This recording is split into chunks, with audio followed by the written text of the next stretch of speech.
কারিমে আছে, সূরা ইউসুফের লাস্টে আছে আশ্চর্য আয়াত। নবীজি সাল্লাল্লাহু আলাইহি ওয়াসাল্লাম এই যে ইউসুফ আলাইহিস সালামের পুরা ঘটনা নবীজি শুনাইছেন।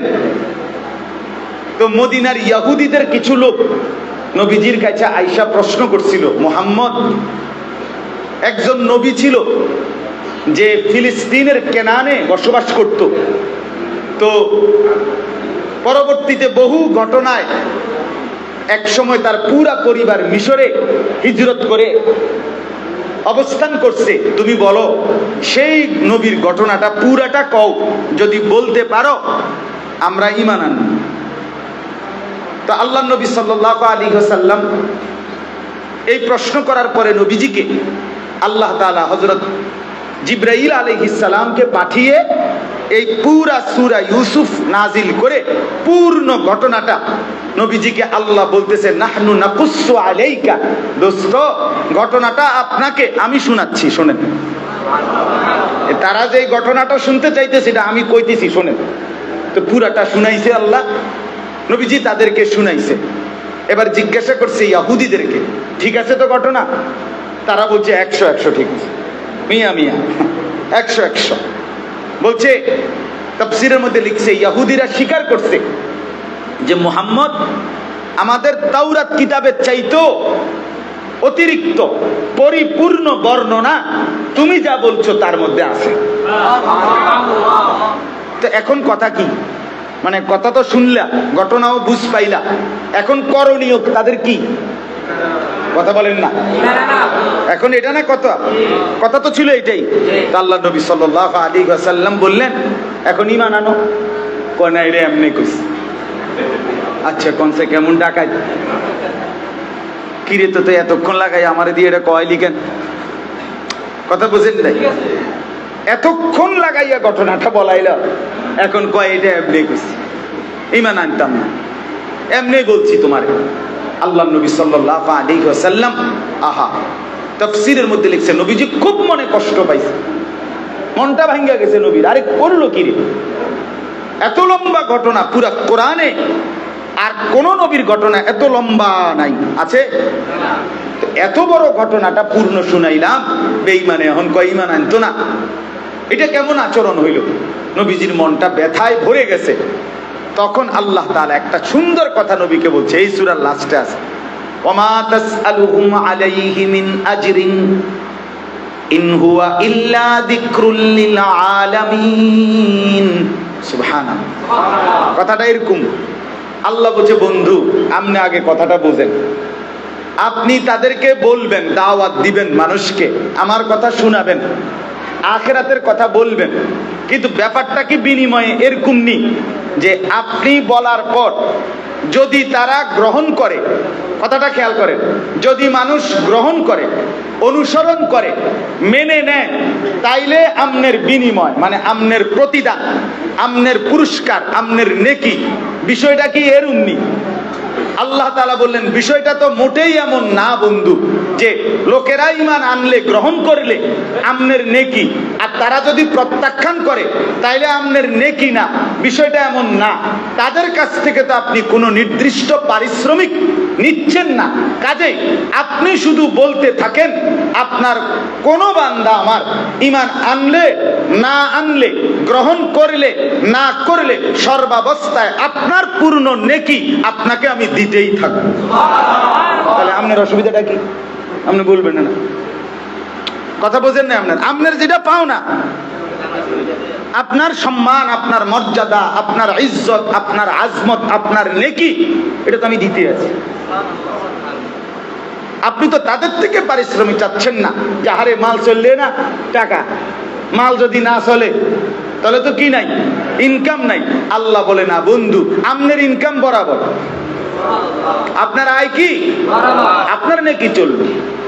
ইন হুয়া ইল্লা যিকরুল লিল আলামিন, আপনি তো যা বলছেন তা শুধুই কেবল বিশ্ববাসীর জন্য নসিহত, উপদেশ, এই কোরআন। কাজে আপনার মেহনত আপনি করে যান, আমি আল্লাহ আপনাকে নেকি বিনিময় দিতেই থাকবো। সুবহানাল্লাহ, এটা আমাদের জন্য বড় সান্ত্বনা। দাঈ যারা, এই যে ইমাম, খতিব, আল্লাহর কথা যারা বলে বেড়ায় মানুষকে, তাদের জন্য একটা বড় সান্ত্বনা যে দুনিয়াবাসী তোমার কথা প্রত্যাখ্যান করুক, কোনো অসুবিধা নাই। আমার বান্দা আমার কথা যদি ইখলাসের সাথে দিল দিয়ে বলতে থাকো, তোমার বিনিময় আমি আল্লাহ 100 দিয়ে দেব, 100। এই জন্য আমি বিশ্বাস করি আমি বললেই আমার লাভ। লাভ কি না বলেন না? আমি বললেই আমার কি? আমার লাভ, আমার নেকি, আমার কামিয়াবি, আমার আখিরাতের সফলতা। আল্লাহ চাহে তো আসবে। আল্লাহ আমাদের প্রত্যেককে কামিয়াব করে দেন। চলেন বাপ, অনেক কথা হইল। এই সব কথার মূল খোলাসা ছিল, আরেকটা কথা থেকে চলে গেছিলাম। ইব্রাহিম আলাইহিস সালামের কথা বলতেছিলাম। ইব্রাহিম আলাইহিস সালাম যখন হাজেরা এবং ইসমাইল ওনার স্ত্রী এবং ছেলেকে আল্লাহর হুকুমে কাবা ঘরের পাশে, তখনও কাবা ঘর বানানো ছিল না, শুধু চিহ্ন ছিল, ওইখানে রেখে গেছেন আল্লাহর হুকুমে।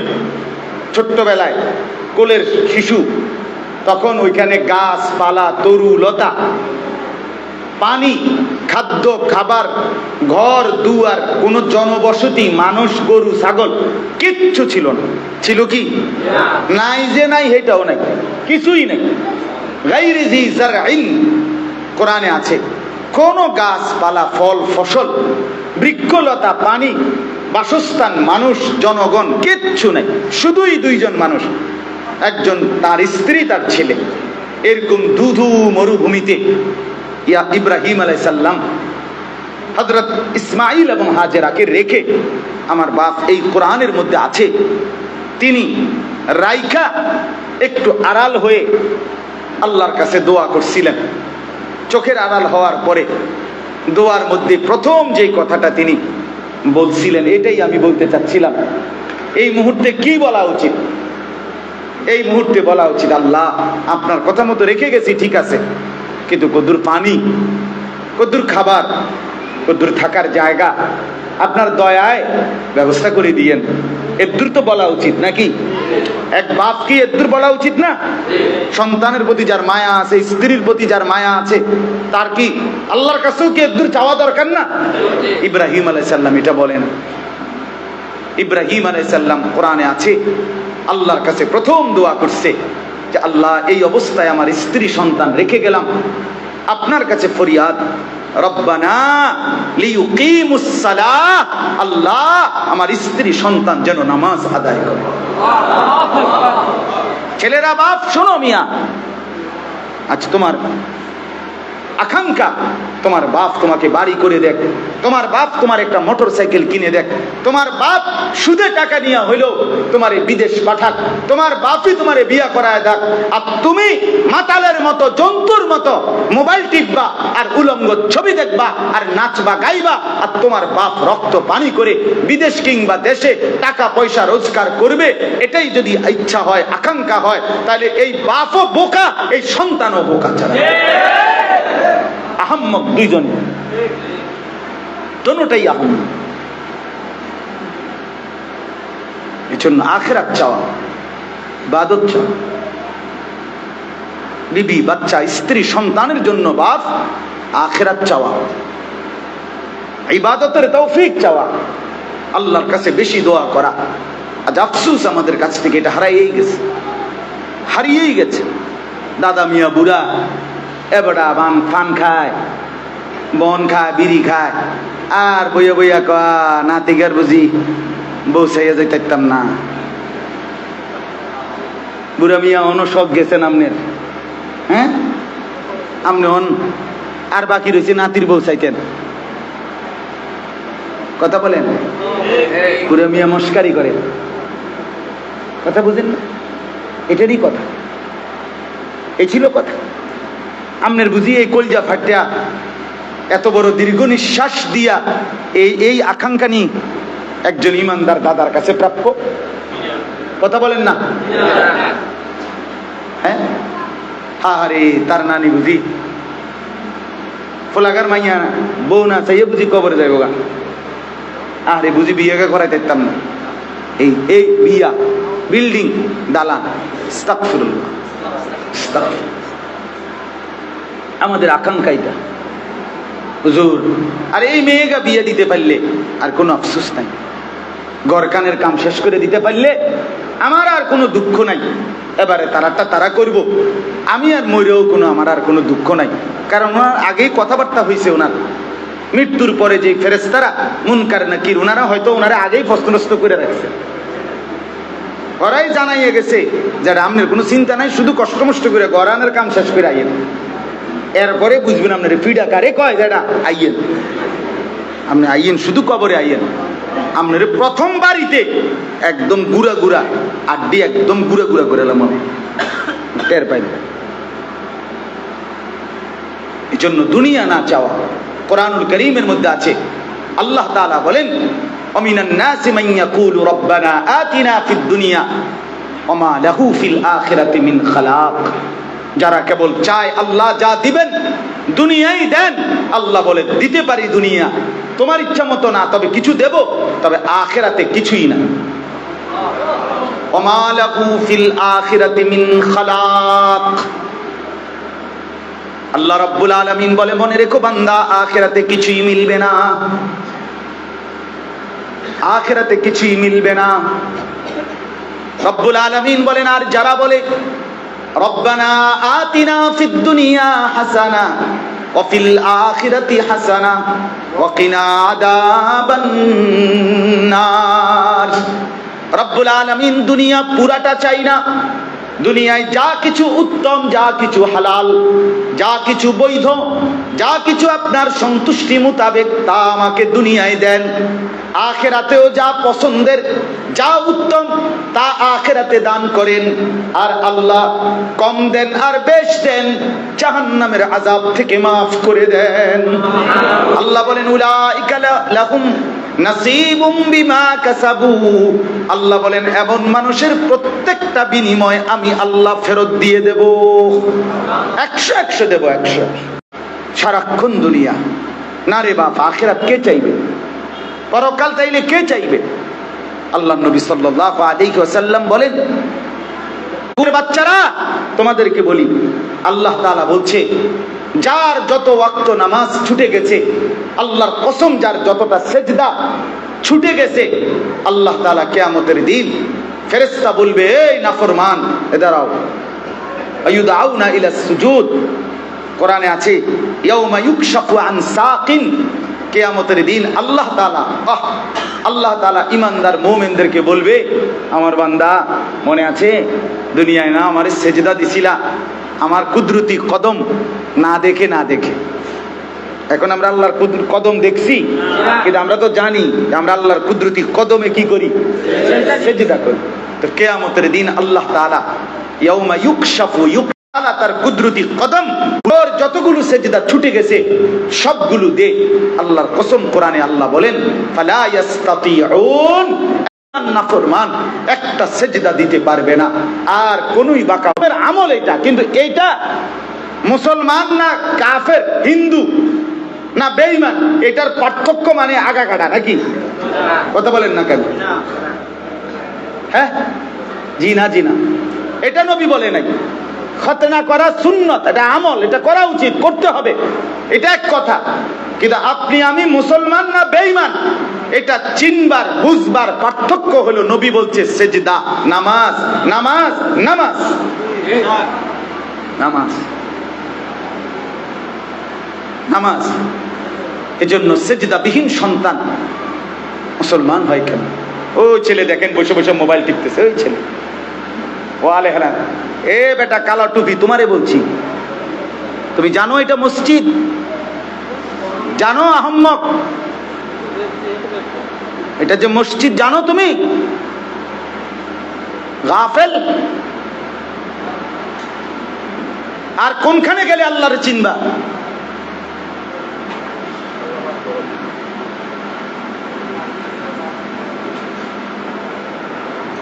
ছেড়ে দিছি আমরা সবাই, হাল ছেড়ে দিছি আমরা, আর হবে না। আমরা ভাব নিয়ে নিছি এরকম, চলো ছেলেরা যে যার মতো জুয়া খেলো, মদ খাও, নেশা করো, গাঞ্জা খাও, ফেন্সি খাও, বাবা খাও, ডাইল খাও, সারা দিন সারা রাত উলঙ্গ ছবি দেখো, নাচ দেখো, জিনা দেখো, বেবিচার দেখো, মা ঘুমায় পাশে, বাবা ঘুমায় পাশের রুমে সন্তান সারা রাত উলঙ্গ ছবি দেখে, জিনা ব্যভিচারের দৃশ্য দেখে, মাও জানে না বাপও জানে না।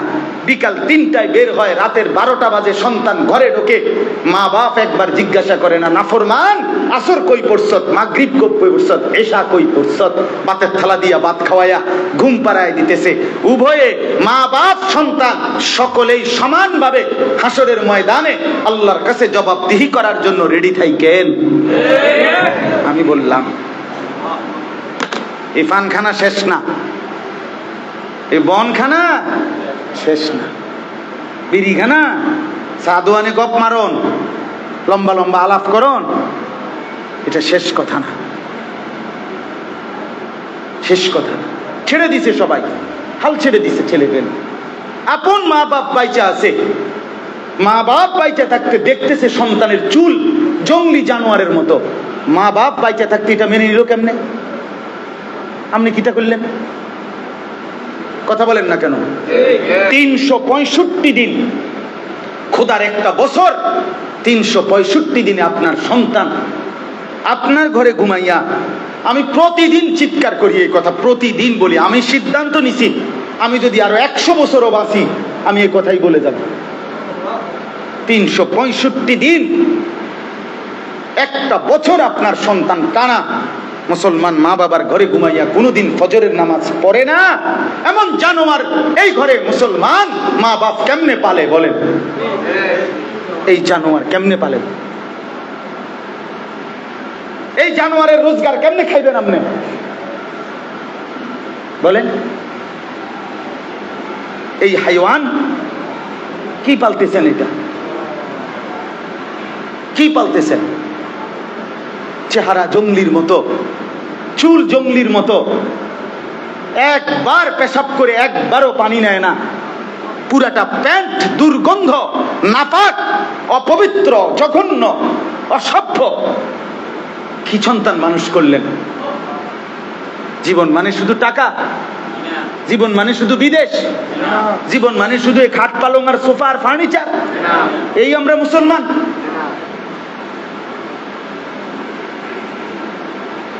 কে ফিরাবে এই ছেলেদেরকে? এরা নামাজ না পড়লে, এরা আল্লাহকে সেজদা না করলে আগামীর দিনে ইসলামের জন্য জান বাজি রাখবে কে বলেন? বাপ কে বলেন? আজ দুশ্মন এই জন্য আমাদের স্লোগানে ভয় পায় না, স্লোগানে ভয় পায় না। মুসলমানের যুবক স্লোগান দিলে দুশ্মন যেন হাসে আর বলে, মুত্তা ফানি লইছ তুই যে আমারে কস ইসলামের শত্রুরা হুঁশিয়ার সাবধান, তুই পেশাব করে ফানি লইছ দিয়ে সারাদিন, তুই সারাদিনে 5 ওয়াক্ত নামাজ পড়ছ বেটা, তো তুই কারে সাবধান করস বলেন? ইনসাফ কি বলে? তুমি কারে সাবধান করো? তুমি কোন দুশ্মনকে সাবধান করো ভাইয়া? তুমি সেজদা করবা কোন দিন? তুমি নামাজ পড়বা কোন দিন? তুমি আল্লাহকে ডাকবা কোন দিন? তুমি মালিক চিনবা কোন দিন? হায় হায় হায় হায়। হযরত মাওলানা তারিক জামিল সাহেব বলছেন, পাকিস্তানের হাসরের ময়দানে আল্লাহর নবী উম্মতের আমলনামা হাতে নিয়ে যখন দেখবেন পৃষ্ঠার পর পৃষ্ঠা গুনার নাফরমানি, তো আল্লাহর নবী সাল্লাল্লাহু আলাইহি ওয়াসাল্লাম নিজের চাদর সরায় ফেলবে আর নিজের পিঠ মুবারক ওই গুনাহগার নাফরমান উম্মতকে দেখাইয়া বলবে, উম্মত আমার পিঠটা দেখ, এই পিঠ আমার চাল্লির মতো ছিদ্র ছিদ্র, আমি মৃত্যু পর্যন্ত তায়েফের সেই পাথরের আঘাতের দাগ, আমার আর কোনোদিন পিঠ সমান হয় নাই, আমি মৃত্যু পর্যন্ত ছিদ্র ছিদ্র দাগ নিয়েই কবরে আসছি, আজ হাসরের ময়দানে দাঁড়াইছি। উম্মত আমি 23 বছরে কোন সময় আমি পেটে পাথর বাঁধছি 14 দিন, আমার ঘরে 3 মাস চুলায় আগুন জ্বলে নাই, আমি না খেয়ে না দে সারা রাত তাহাজ্জুদের সেজদায় কাইদা কাইটা তোদের কাছে দিন পৌঁছাইছি উম্মত, বিনিময়ে আজকে এটা কি আমল নামা নিয়ে আসলি উম্মত? পৃষ্ঠার পর পৃষ্ঠা একটা ফজর নামাজ নাই, জোহরের নামাজ নাই, সেজদা নাই। এত নারী বুঝি মানুষে দেখে, এত উলঙ্গ ছবি যদি মুসলমান কেমনে দেখে, এত নর্তকীর নাচ একজন মুসলমানের যুবক কেমনে দেখে বল মিয়া? আল্লাহর নবী যখন বলবে উম্মত কি বলবি বল? বলো না ছেলে, বলেন বাপ। আপনারা বলেন, যাদের ঘরে আজ 20 বছর ধরে রঙিন টেলিভিশন চলে, আমনের ঘরে আমনের টাকা দিয়া বিল দেন, আমনের টাকা দিয়া ডিশের বিল দেন, আমনের টাকা দিয়া ইলেকট্রিকের বিল দেন, রঙের গুড্ডি উড়াইতে আছেন না? ঠিক আছে, ঠিক আছে কাকা, হিসাব হবে, মালিক হিসাব নেবে। 20 বছর 30 বছর আপনার ঘরে রঙিন টেলিভিশন চলে, আপনার বিবি বাচ্চা উলঙ্গ ছবি, নাচ গান, সিনেমা, নাটক, জিনা, ব্যভিচার দেখে, আর আপনি সাদওয়ানে বইয়া বইয়া গপ মারেন। আপনি বইয়া বইয়া বাংলাদেশে আমেরিকারে বুদ্ধি দেন। হ্যাঁ, ঠিক আছে, চলেন হিসাব মিলান, হিসাব মিলান। আমি শক্ত মানুষ, কাটছাট কথার মানুষ, আমি আমার অন্তরের ব্যথার থেকেই বললাম, কারোর সাথে আমার কোনো দুশ্মনী নাই, কিন্তু আমাদের এই ছেলেদেরকে ফেরাইতেই হবে, আমাদের ঘর বাঁচাইতেই হবে, আমাদের পরিবার বাঁচাইতে হবে বাপ। আমাদের স্ত্রীরা বেসামাল, আমাদের মেয়েরা বেসামাল, আমাদের ছেলেরাও বেসামাল। বোনেও নামাজ পড়ে না, ভাইয়েও নামাজ পড়ে না, বিবিও নামাজ পড়ে না, স্বামীও নামাজ পড়ে না। হায় মুসলমান, লাখ লাখ কোটি কোটি যদি এভাবে আল্লাহ ভুলে যাই, রাসূল ভুলে যাই, তো হাসরের ময়দানে আমাদের কি হবে, কবরে আমাদের কি হবে, আমাদের আগামী প্রজন্ম দুনিয়াতে ইসলাম কিভাবে পাবে সেটাও বলে।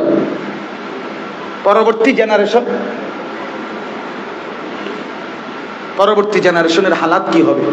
আজ তো আলহামদুলিল্লাহ মুরব্বীরা আছেন, আজ কিছু মুরব্বী আছেন, আপনাদের আমল আখলাক বন্দিগির বরকতে পৃথিবী টিকে আছে, কিন্তু আপনাদের চোখের সামনে আপনারা বাইচা থাকতে আপনাদের বর্তমান এই ছেলেরা 18, 20, 22 বছর, 25 বছরের ছেলেরা শতকরা 99 জন কেউ নামাজ পড়ে না। সারা দিন সারা রাত এই মোবাইল, এটা বড় মোবাইল ছাড়া তার একটা ঘন্টা, মিনিট, সেকেন্ড সময় কাটে না। তো এর হাতে যখন তার সন্তান আসবে, তারা কি করবে বলেন? কথা আমার বোঝেন নাই? আমি বুঝাইতে পারছি কিনা বলেন? তারার হালাত কি হবে?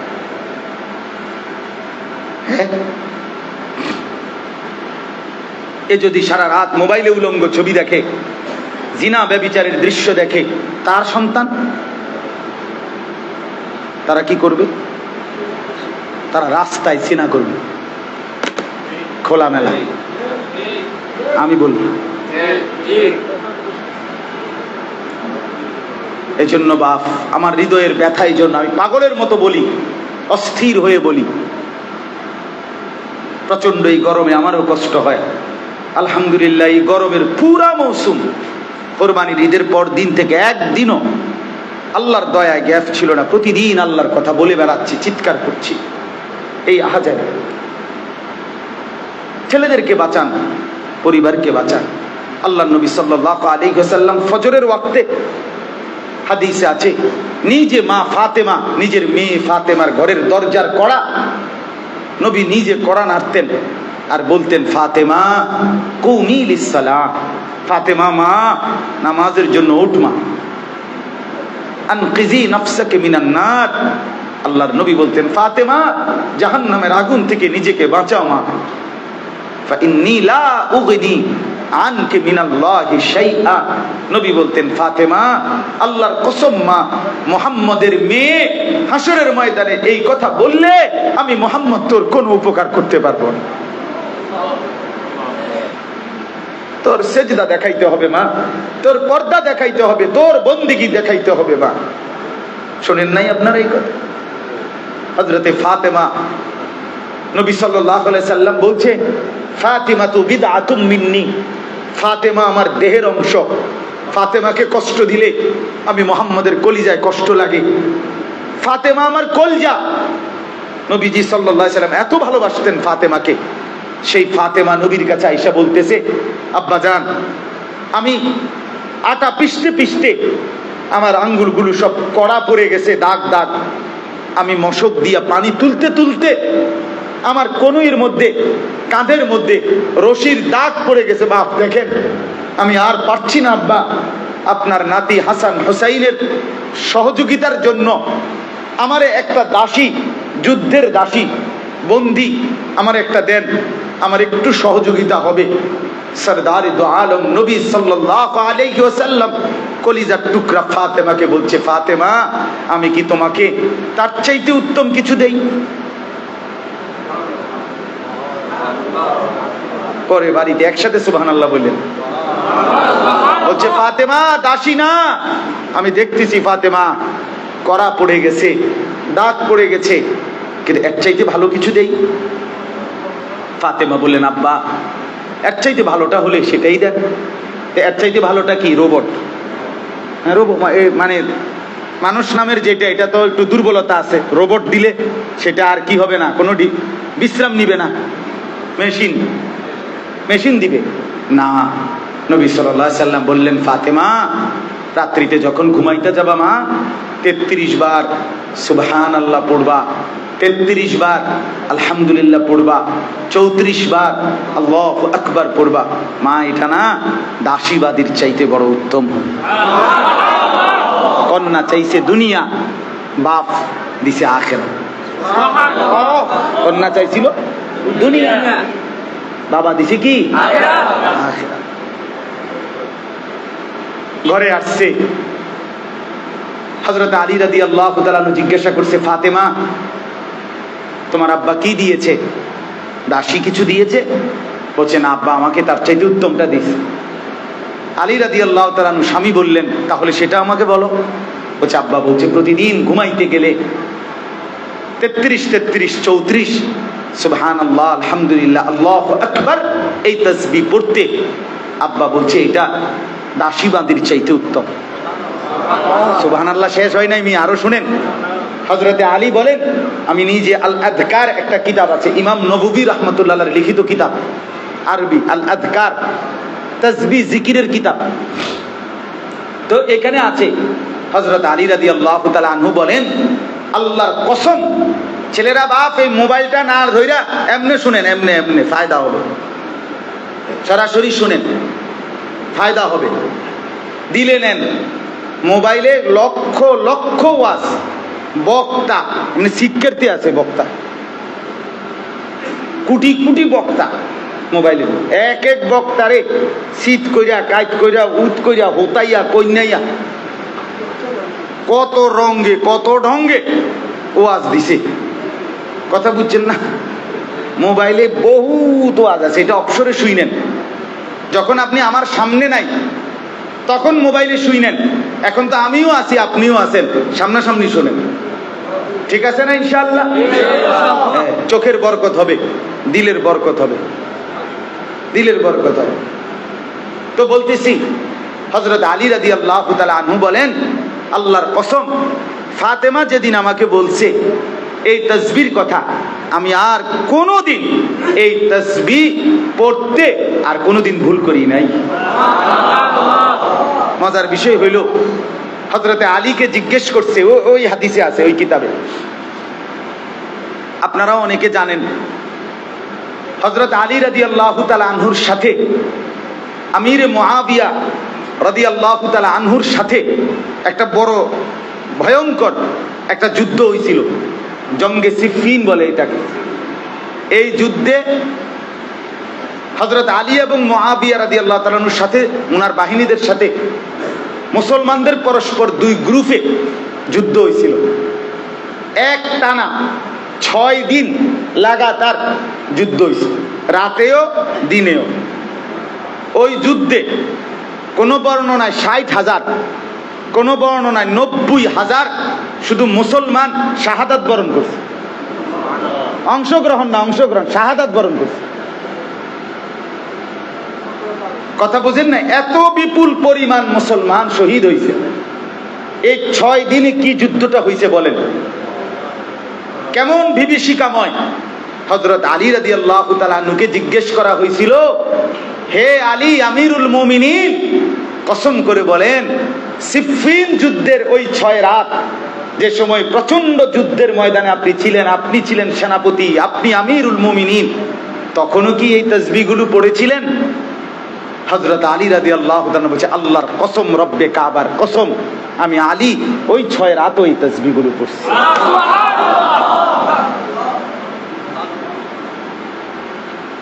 এই ছিল সাহাবায়ে কেরামের ঈমান,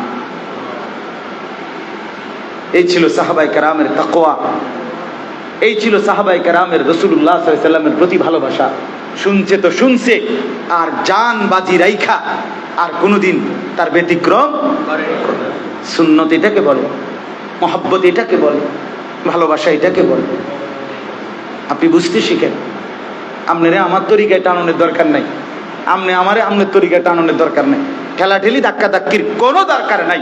সবাই মিলে মুহাম্মদ আরবি সাল্লাল্লাহু আলাইহি সাল্লামের সুন্নতের সাথে নিজের জিন্দেগি মিলায়া নেন। আল্লাহর কসম, যেই দরজা দিয়ে হোক ভিতরে গেলে জান্নাত একসাথে মিলে যাবে ইনশাআল্লাহ। দরজা তো অনেকগুলো জান্নাতের, এখান দিয়ে ঢুকলেই হলো, এখান দিয়ে ঢুকলেই হলো। এটা কোনো মসজিদ না যে একটা দরজা। জান্নাতের দরজা অগণিত না, আর কি তা মিল্লা মিশে ঢুকেলে। কিন্তু রাসূলুল্লাহ সাল্লাল্লাহু আলাইহি সাল্লামের সাথে জিন্দেগি মিলান, সাহাবায়ে কেরামের সাথে জিন্দেগি মিলান, শুধুই কেবল হিংসা, মনোমালিন্য, ধাক্কাধাক্কি, ঠেলাঠেলি করার মধ্যে সময়ও চলে যায়। আখিরাতে পস্তানো ছাড়া, আফসোস ছাড়া আর কিছুই মিলবে না। আল্লাহ আমাদেরকে তৌফিক দান করে। এবার এই সব কথা কেন বলছি, এবারে যে আয়াতটা পড়ছি এটা তর্জমা বলি, কথা শেষ। মূলত আমি একটা কথা শুধু বলার জন্য একটা আয়াত পড়ছি, সূরা তাওবার 36 নম্বর আয়াত, কোরআনুল কারীমের 9 নম্বর পারা, না 10 নম্বর পারা, 9 নম্বর সূরা। এই আয়াতটার তর্জমা বলেই আমার কথা শেষ হয়ে যায়। অল্প একটু আর কথা।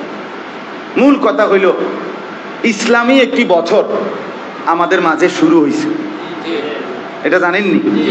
1445 হিজরি। কত হিজরি? হিজরি। সবাই বলেন হিজরি। আজকে হলো মুহররমের 5 তারিখ, মানে সন্ধ্যা থেকে শুরু হয়েছে, আগামীকাল সন্ধ্যা পর্যন্ত মুহররমের কয় তারিখ? 5 তারিখ। ইসলামী বছর এটা, এটা আরবি বছর না, ইসলামী বছর। কি বছর বলেন? আরবি বছর না, এটা কোনো সৌদি আরবের বছর না, এটা দুবাই, আপনার আবুধাবি, হ্যাগো বছর না। এটা কিসের বছর? সারা পৃথিবীর ইমানদার মুসলমানের বছর এটা। আজ থেকে 1445 বছর আগে সরদারে দু আলম নবী সাল্লাল্লাহু আলাইহি ওয়াসাল্লাম মক্কা থেকে হিজরত করে মদিনায় গিয়েছিলেন। এই ঘটনার সাথে সম্পৃক্ত করে এই ইসলামী বছর 1445 হিজরি। হিজরি মানে কি? ওই নবীজির হিজরত, নবীজির। হযরত আলী রাদিয়াল্লাহু তাআলা আনহু, তিনি হযরত ওমর রাদিয়াল্লাহু তাআলা আনহু, ওনার আমলে ইসলামী খেলাফত, ইসলামী সাম্রাজ্য অনেক বিস্তীর্ণ হয়েছিল। আপনারা জানেন হযরত ওমর রাদিয়াল্লাহু তাআলা আনহুকে বলা হয় অর্ধ পৃথিবীর খলিফা, বাদশাহ। তাহলে কত বড় সাম্রাজ্য। আমরা কিতাবে পড়ছি হযরত ওমরের শেষ দিকে আর ওসমান রাদিয়াল্লাহু তাআলা আনহু সহ ইসলামী রাষ্ট্রের খলিফাদের, এই তৃতীয় এবং দ্বিতীয় খলিফার আমলে মুসলমানদের হুকুমত, সাম্রাজ্য কতটুকু ছিল। তা আগে বাংলাদেশের বর্গ কিলোমিটার কত? কত? 1,47,000 না, এখন একটু বাড়ছে, নতুন হিসাবটা কেউ জানেন না, 611 এরকমই হইবে, মানে একটু বাড়ছে নতুন। আচ্ছা যাক, 1,47,611 বর্গ কিলোমিটার হলো বাংলাদেশ। তো আপনি ধরেন 1.5 লাখ, মানে বুঝানোর লেগে আর কি, ধরেন কয় লাখ? আমরা কিতাবে পড়ছি মুসলমানদের সাম্রাজ্য ছড়িয়েছিল খলিফাদের আমলে 44 লক্ষ বর্গ কিলোমিটার। 1.5 লক্ষ বর্গ কিলোমিটার হলো বাংলাদেশ। আপনি এটারে 2 লাখ ধরেন, এবার মিলান 22টা বাংলাদেশ যেটুকু বিস্তীর্ণ, তার চাইতে বড় ছিল মুসলমানদের খেলাফত। তো এই বিশাল অঞ্চলে ওমর রাদিয়াল্লাহু তাআলা আনহু ছিলেন কি? খলিফা, আমিরুল মুমিনিন। তো দূর দূরান্ত থেকে ওনার কাছে চিঠি আসতো গভর্নরদের, যে মহরমে এই ঘটনাটা ঘটছে, সফরে এইটা হয়েছে, এখন কি করব, এরকম বিভিন্ন ফায়সালার জন্য আসতো ওনার কাছে। মানে গভর্নররা চিঠি পাঠাইতো, ডিসির আর কি গভর্নররা। তো ওমর রাদিয়াল্লাহু তাআলা আনহু বারবার জিজ্ঞেস করতে হইতো যে এটা কোন মহরম, এবারের মহরম না গত মহরম, এবারের সফর মাস না গত সফর মাস, এটা জিজ্ঞাসা লাগতো। কারণ ওই যে কোনো সন নাই, যার কারণে এটা বুঝতে গিয়া বারবার কি হইতো, পেরেশানি হইতো। আপনাদের মনে আসেনি আগে, একবারে ছোটর আর তো মনে নাই, জানে না, কিন্তু আমরা এই অল্প কিছু বছর আগে একবার যে 1 ঘন্টারে যে পিছিয়ে লাইছিল, মনে নাই? তখন কি হয়েছিল অবস্থা? তখন অবস্থা হয়েছিল ওই বেটার মাছের মতো, যে বেটা মাছ লইয়া পথ দিছে বাজারের, সব মানুষের জিগা কি ও মাছ কত, কয় 200 না। তো বারবার বলতে গিয়ে বেটা বিরক্ত হয়ে গেছে, তুই মাছ এটা ধরে থাও নেই, তো মানুষে বারবার জিগায়। তো এরপরে কয় যা ব্যাগ কিনে লাই, ব্যাগে লইয়া লাই, তাহলে তার মানুষ দেখবে না, জিগাই তো। তো ব্যাগে মাছ নিছে, এইবার মানুষে জিগা কি ও ব্যাগে কিটা, কয় মাছে না, কত মাছ কত, কারে কপাল রে, আসিল শুধু মাছের দাম, অন্ত ব্যাগে কিটা হেটা জিগা, কথা আরো বাড়ছে। তো ওই সময় আমার মনে আছে, ওই সময় প্রত্যেক কথাই জিজ্ঞাসা লাগতো কোন 9টা, আগের 9টা না অনকার 9টা, বুঝছেন না কথা, কোন 10টা, আগের 10টা না অনকার 10টা, এইটা হিসাব কইরা কইরা বারবার হিসাব মিলাইতে হইতো। তো হযরত ওমর রাদিয়াল্লাহু তাআলা আনহু এটা বারবার জিজ্ঞেস করতে হইতো কোন মুহররম, কোন রবিউল আউয়াল। কারণ কি ছিল না, সন ছিল না, মাস ছিল কিন্তু কি ছিল না, সন ছিল না। তো তখন এই ওমর রাদিয়াল্লাহু তাআলা আনহুর জামানায় সাহাবায়ে কেরামের সম্মিলিত পরামর্শে তখন এই রাসূলুল্লাহ সাল্লাল্লাহু আলাইহি ওয়াসাল্লামের হিজরতের ঘটনাকে হিসাব করে এই সর্বপ্রথম এই সন নির্ধারণ করা হয়েছে, এবং সেই থেকে আজ পর্যন্ত 1445 হিজরি শুরু হয়েছে। বলেন আলহামদুলিল্লাহ। এখন শুধু একটা কথা বলেন, আমরা যে 2023 সাল, এটা হলো খ্রিস্টাব্দ, এটা কি, অর্থাৎ আজ থেকে 2023 সাল আগে, বছর আগে ঈসা আলাইহিস সালাম এই পৃথিবীতে জন্মগ্রহণ করেছেন। তো খ্রিস্টানরা এই এটাকে তারা বানাইছে, তারা যেহেতু ঈসা নবীকে আল্লাহর বেটা যীশু খ্রিস্ট বলে, এই জন্য তারা ওইটাকে হিসাব কইরা এই সন চালু করছে। 2 নাম্বার, আমরা যে বাংলা সন এখন কত,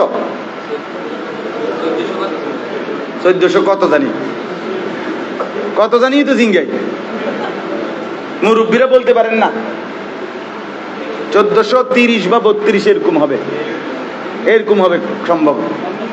আচ্ছা, তো এই বাংলা সম্রাট, আমাদের এই ভারতীয় উপমহাদেশের সম্রাট জালালউদ্দিন মোহাম্মদ আকবর, একজন মুঘল সম্রাট ছিলেন, নাম করা আকবর দি গ্রেট যাকে বলা হতো। এই তিনি খাজনা, রাষ্ট্রীয় খাজনা আদায়ের জন্য, ওই যে ফসল কাটার পরে খাজনা নিত, খাজনা আদায়ের সুবিধার্থে এই বাংলা সন তিনি চালু করছিলেন। তাহলে এই বাংলা সনের সাথে সম্পৃক্ত হলো খাজনা আদায়ের, ইংরেজি সনের সাথে সম্পৃক্ত হলো ঈসা নবীর জন্মের, কিন্তু আমাদের এই ইসলামী সনের সাথে সম্পৃক্ত আমার আকা, আমার সুলতানে মদিনা নবী সাল্লাল্লাহু আলাইহি সাল্লামের সরাসরি হিজরতের। ইনসাফের সাথে বলেন, একজন মুসলমানের কাছে প্রিয়, জানা শোনা এবং জ্ঞান রাখা উচিত সবচেয়ে আগে 1 নম্বরে কোন বছরের, কারণ এটার সাথে আমার রাসূলের সম্পর্ক, এটার সাথে আমার দ্বীনের কি আছে। অথচ এটাও আফসোস, আমরা মুসলমান সংখ্যাগরিষ্ঠ, ইংরেজি সনও জানি, বাংলা সনও কিছুটা জানি, কিন্তু আরবি ইসলামী বছর আমরা জানা খুবই কম। অথচ মুসলমান হিসাবে আরো লম্বা কথা আছে, কোরআনের আয়াত, আল্লাহ তাআলা বলছেন, হুয়াল্লাযী জাআলাশ শামসা দিয়াআন ওয়াল কামারা নূরান ওয়া কাদ্দারাহু মানাজিলা লিতা'লামু আদাদাস সিনিনা ওয়াল হিসাব। কোরআনের আয়াত, আল্লাহ বলেন আমি চন্দ্র চাঁদকে প্রতিদিন ভিন্ন ভিন্ন জায়গা থেকে তুলি, আবার ভিন্ন ভিন্ন জায়গা থেকে ডুবাই, যার ফলে একটা মাসের পরিক্রমায় চাঁদ শুরু হয় চিকন হয়ে একটা পর্যায়ে পূর্ণ হয়, আবার ভাঙতে ভাঙতে ভাঙতে আবার প্রথম অবস্থায় ফিরে আসে। এজন্য প্রতিদিন চাঁদ আলাদা আলাদা জায়গায় ওঠে, আলাদা আলাদা জায়গায় ডুবে। আল্লাহ বলেন এই যে আলগা আলগা পার্থক্য করি চাঁদকে, যেন তোমরা তোমাদের বছর এবং সময়ের হিসাব রাখতে পারো, এই জন্য আমি চাঁদকে এভাবে উঠাই, চাঁদকে এভাবে ডুবাই। তাহলে আল্লাহ বলেন চাঁদের হিসাব রাখা, তারিখ নির্ণয় করা একজন মুসলমান তার করণীয়। এই জন্য ওলামায়ে কেরাম বলেন, ফুকাহায়ে কেরাম বলেন, প্রত্যেক এলাকার মুসলমানদের জন্য, কমপক্ষে কিছু মুসলমানের জন্য ইসলামী এই আরবি বছর সন তারিখ, ইসলামী বছরের হিসাব রাখা জানা, এটা ফরজে কিফায়া, এটা একটা আমল। যদি কোনো এলাকার সব মুসলমান এই হিসাব না রাখে তাহলে সকলেই গুনাহগার হবে। কিছু লোক যদি না পালন করে, না রাখে, বাকিরা কি হবে বলেন না?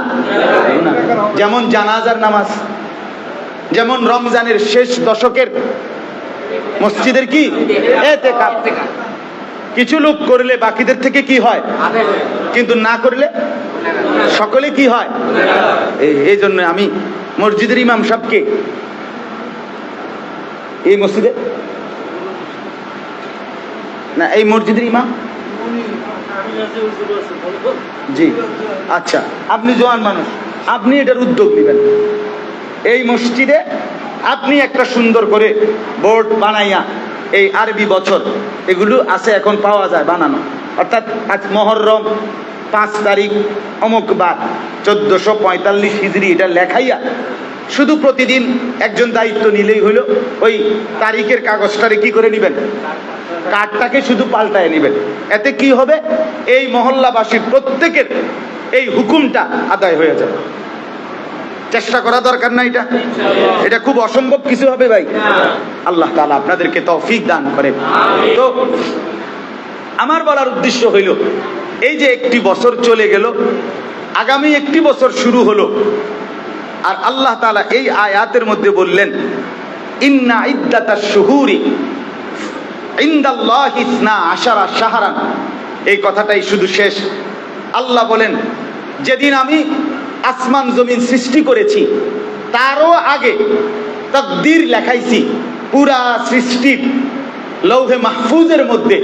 আল্লাহ বলেন আসমান জমিন সৃষ্টির আগে তাকদীর যখন আমি লেখাইছি, তখনই আমি এই দুনিয়ার জন্য আমি আল্লাহ ফয়সালা করে দিছি এই পৃথিবী কিয়ামত পর্যন্ত চলবে 12 মাসের বছর হিসাবে। এই যে 12 মাসে বছর, আল্লাহ বলেন এটা আমি আল্লাহর নির্ধারণ করা। কার?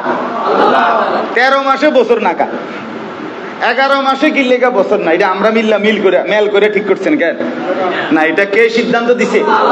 এই আল্লাহ বলেন এটা আমার ফয়সালা। কখন? আল্লাহ বলেন এই ফয়সালা আমি লৌহে মাহফুজের মধ্যে লিখায় রাখছি, চালু করছি কখন? ইয়াউমা খালাকাস সামাওয়াতি ওয়াল আরদ, আসমান জমিন যখন সৃষ্টি হয়েছে, সৃষ্টির সূচনায় পৃথিবী যখন চালু করলাম, এই 12 মাস তখনই চালু করে দিছি। মিনহা আরবাআতুন হুরুম, আল্লাহ বলেন তার মধ্যে প্রথম থেকে কিয়ামত পর্যন্ত 4টি মাস আমি আল্লাহ সম্মানিত বানিয়েছি। জিলকদ, জিলহজ, আর এই মুহররম, আরেকটা হলো রজব। আল্লাহ বলেন এটা আমি সম্মানিত বানাইছি। এবার আমার কথা শেষ, শুধু একটা লাইন বলে, এখানে একটা লাইন আছে। আল্লাহ বলেন বান্দা আমি তোমাকে একটা কথা শুধু বলতে চাই।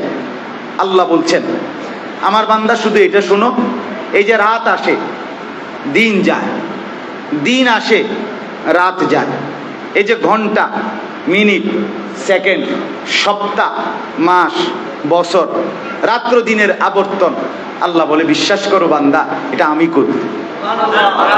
কে করে? ইউকাল্লিবুল্লাহুল লাইলা ওয়ান নাহার, আল্লাহ তাআলা বলেন তিনি আল্লাহ যিনি রাত এবং দিনের পরিবর্তন করেন, তার মানে সময়ের পরিবর্তন করেন। কিসের পরিবর্তন করেন? হুয়াল্লাযী জাআলাশ শামসা ওয়াল কামারা খিলফাতান, না, হুয়াল্লাযী জাআলাল লাইলা ওয়ান নাহারা খিলফাতান লিমান আরাদা আন ইয়াযাক্কারা আও আরাদা শুকুরা।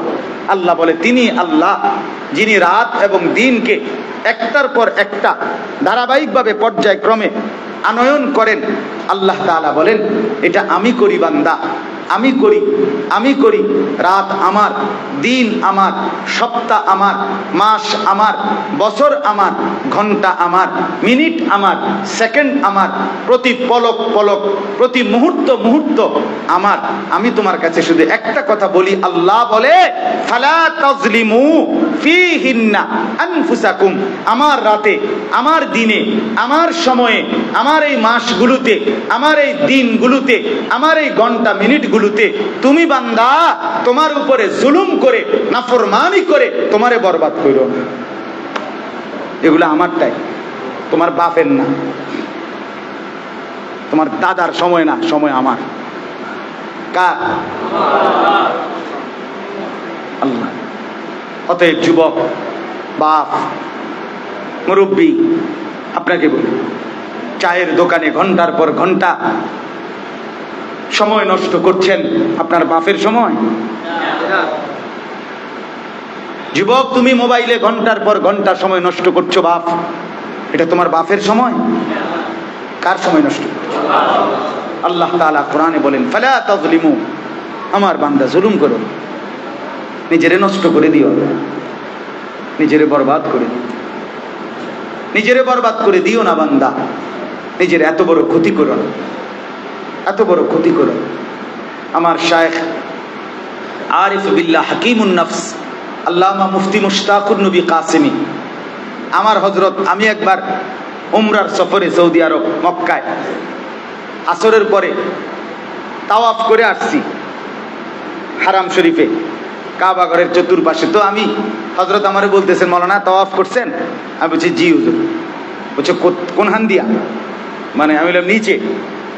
মূলত তাওয়াফ 3 তালা দিয়েও করা যায়, নিচে একটু বেশি ভিড় হয়, ধাক্কা ধাক্কি হয়, কিন্তু 3 তলায় তাওয়াফ করলে একদম আরামসে আস্তে আস্তে আস্তে আস্তে, একজনে কোনো ঠেলাঠেলি নেই, আস্তে আস্তে তাওয়াফ করা যায়। তো হুজুর বলতেছে মাওলানা নফল তাওয়াফ যেহেতু এটা, তো 3 তালায় করতে পারেন না?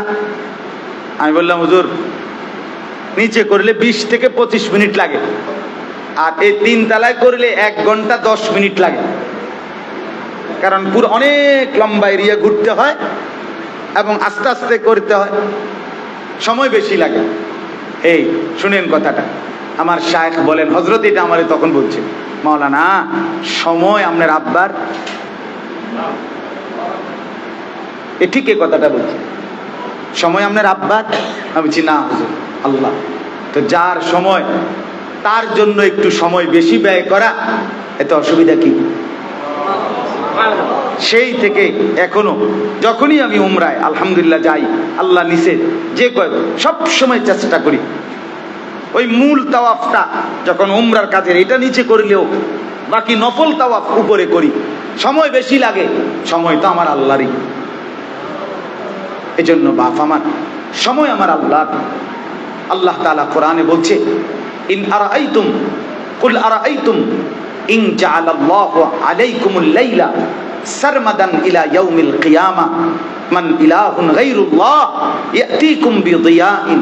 খুব শুনেন, আল্লাহ বলেন আমার বান্দা শুনো, আজকের এই রাতটাকে আমি আল্লাহ যদি টেনে লম্বা করে কিয়ামত পর্যন্ত, সারমাদান ইলা ইয়াউমিল কিয়ামা, কিয়ামত পর্যন্ত যদি রাত বানিয়ে রাখি, বলো তো বান্দা আমি আল্লাহকে বাদ দিয়ে কে আছে যে তোমার আগামী কালকের ভোর আলো নিয়ে আসবে?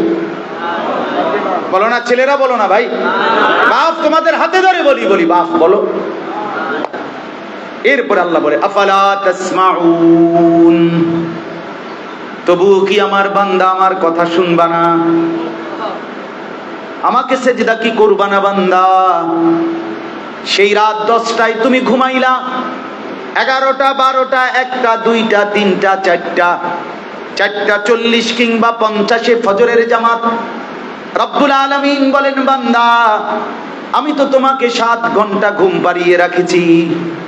এত সুন্দর বিস্তীর্ণ আকাশ কালো চাদর দিয়ে ঢেকেছি, অন্ধকার দিয়ে ঢেকেছি তুমি ঘুমাবা বলে।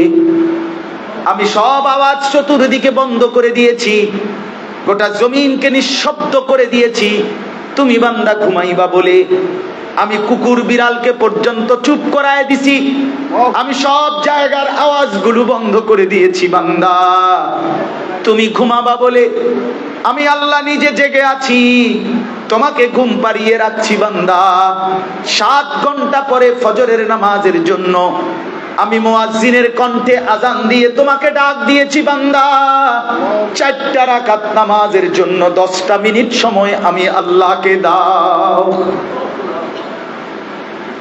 আফালা তাসমাউন, তুমি কি শুনবা না?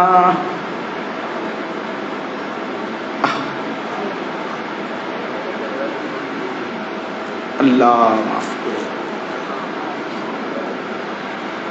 قل أرأيتم إن جعل الله عليكم النهار سرمدا إلى يوم القيامة من إله غير الله يأتيكم بليل تسكنون فيه أفلا تبصرون। আল্লাহ বলে বান্দা শোনো তো এবার, আজকের এই দিনটাকে যদি আমি আল্লাহ টেনে লম্বা করে কিয়ামত পর্যন্ত দিন বানিয়ে রাখি, তাইলে বলো তো আমি আল্লাহ ছাড়া কে আছে যে তোমাদের জন্য রাত এনে দিবে? কে? সবাই বলেন কে?